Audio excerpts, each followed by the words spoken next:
सोनामुखी, हरड़, मुलेठी जैसी अनेक जड़ी बूटियां और हजारों वर्षों का प्राचीन आयुर्वेदिक ज्ञान इस एक बोतल में समाया हुआ है। कायम टैबलेट, आपकी खुशियों का साथी।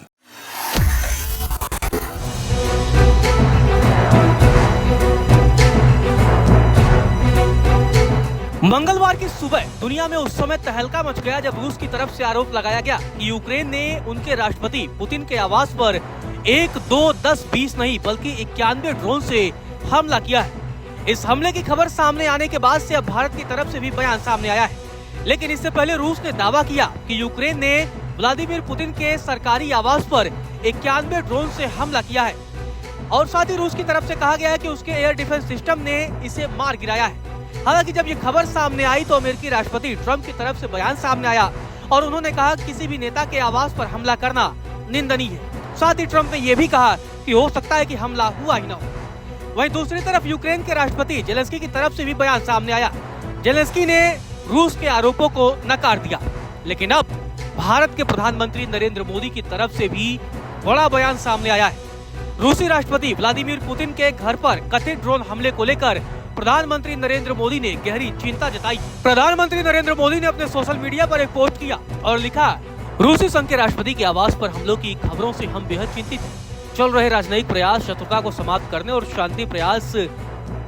शांति प्राप्त करने का सबसे कारगर मार्ग।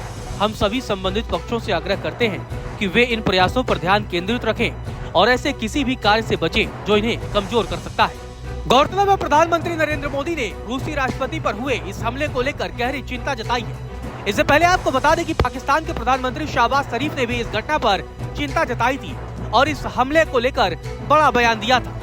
लेकिन अब भारत की तरफ से भी ये बयान सामने आ गया है। खुद प्रधानमंत्री नरेंद्र मोदी ने पुतिन पर हमले की निंदा की है। इससे पहले आपको बता दें कि रूस की तरफ से दावा किया गया था कि पुतिन के आवास पर यूक्रेन ने 91 ड्रोन से हमला किया। रूस की तरफ से जब ये आरोप रूस के विदेश मंत्री सर्गेई लावरोव लगा रहे थे, इसके बाद यूक्रेन के राष्ट्रपति व्लादिमीर जेलेंस्की सामने आते हैं। जेलेंस्की ने आरोपों को नकार दिया। जेलेंस्की ने रूस पर हमला बोलते हुए कहा कि रूस एक बार फिर से खतरनाक बयानबाजी कर रहा है। जेलेंस्की ने आगे कहा, राष्ट्रपति ट्रंप की टीम के साथ हमारे साझा राजनयिक प्रयासों की सभी उपलब्धियों को कमजोर करने की रूस कोशिश कर रहा है। जेलेंस्की की तरफ से कहा गया, हम शांति को और करीब लाने के लिए मिलकर काम करते रहेंगे।